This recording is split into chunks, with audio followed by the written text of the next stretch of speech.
It's Christopher. Tauya naye nemagumbezi, tauya naye nemagumbezi, Roora tauya naye nemagumbezi, Roora tauya naye.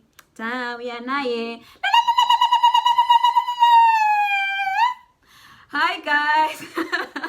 Welcome back to Kiki's Table. I hope you're doing fine. Makadi, Masera say, Mamuka say, Shidi say, Salibonani for those Develi people in Zimbabwe. I hope you guys are doing fine. So today we're going to be talking about paying off the bride price. Paying off the bride price, what we call Roora in my Shona culture. Others also call it Lobola for the Develi people in Zimbabwe as well. So yeah, my video was inspired by Japre's new song called Mokwasha, the groom. When I was watching this video, I had a lot of ideas going through my mind. I was just like, this is something that people really never talk about. So what happens during Roora is that the husband-to-be has to come to the lady's family and pay the bride price. And then after that, they'll have a celebration. And then after the celebration, the lady has to go to the husband's family, where she's meant to do this thing we call kuperekwa.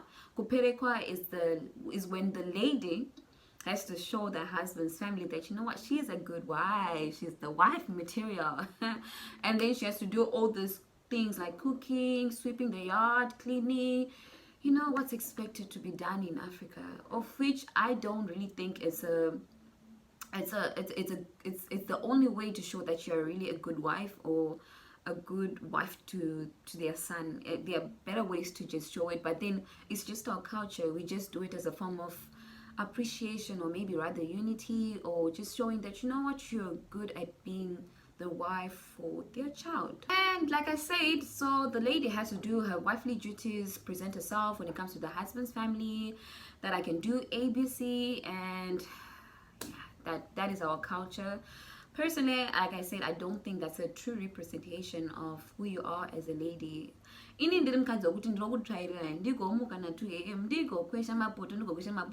personally, I don't have to do those things to show that I'm actually a good wife. It's just our culture, which is not a bad thing, but people shouldn't really expect someone to do all those things to just show how much valuable they are. No guys, that's just torture. That's mental torture. And but I would do it personally. I would do it for my husband to be, but just don't think that if I don't do it doesn't mean that I'm not a good wife material. No, I am Shay. When I was watching the video, I was so shocked because I had to see Japanese having to do all the husband duties as well, where he was going to pay the bride price and he was also expected to represent himself. And I was like, wait a minute, do we do this back home? Because I don't know about this. I usually know about the lady kuperekwa, having to show that she's a good wife, but the guy never does that. And when I was talking to people, they were like, yeah, people do that, but then it's not normalized. Like, why is that it's normalized of the lady? I mean, it's so normal for the lady to do ABC, but then for the guy, he doesn't even have to do anything. It's not proper. Like, it's just not proper. I'm not talking about gender equality or whatever, but then if it's culture and you also have to represent yourself as my husband, inini wangu ndinotoda muona chikutima uri chitomboratidza masuro dzaunadzo imbotodziratidza ipapo vatoona kuti murume une masuro uyo. No, I'm joking, guys, but yeah, do whatever you need to do. Like, I was shocked. I was like, no, man, this is not something that I grew up seeing, because I was used to the lady having to do ABC, but the guy never did. So I was like, brilliant idea. I'm so in love with this. This is so exciting. And when I looked into different cultures in Africa, I realized that it's actually more of the lady who's expected to do something to show that she's a good wife, but the guy doesn't even do anything. So if there's a guy listening to my video right now, if he's listening to me right now, please try to also represent yourself. Just try to do it. Surprisingly, I also saw a post on the Shade Room. It's a page on Instagram, the Shade Room. Just check down the name that I've written down below. Yeah. I saw a post where this guy was also talking about how when the guy goes to the lady's house, when the husband to be goes to the lady's house, he never does anything. Like, no. People never allow him to even lift a finger. You see? But the girl is the opposite. When she goes there, she has to do no, Shona doesn't matter. Like, literally, you would have to work, like, you would have to represent yourself, which is just not fair. I feel like we should go back and look into our culture properly and not try to modernize the thing whereby the lady has to do everything, but the guy doesn't have to do anything. So honestly, if you're a true Shona man, please go and do your things. Like, that's just so interesting, because I literally didn't know about it, and only when I saw this video Mukwasha, I was like,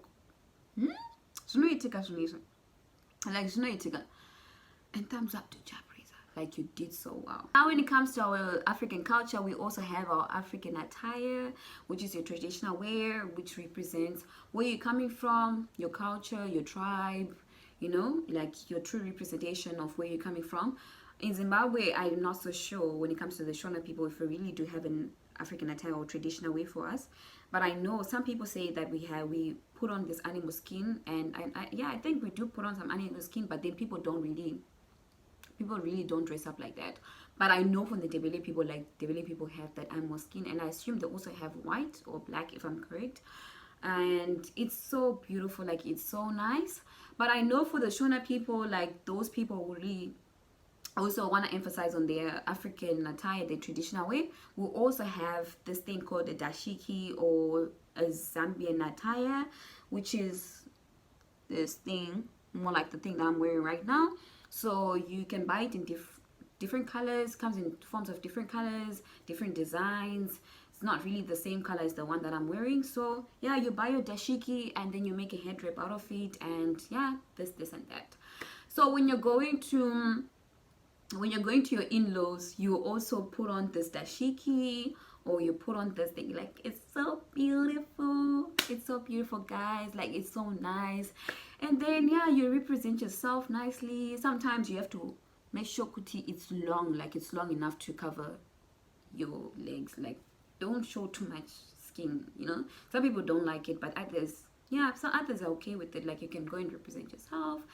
So yeah, it's also my wish that we would also have something that we normalize when it comes to our Shona traditional wear or traditional attire that would represent us as well. But I think we do have, it's just that people don't really talk about it.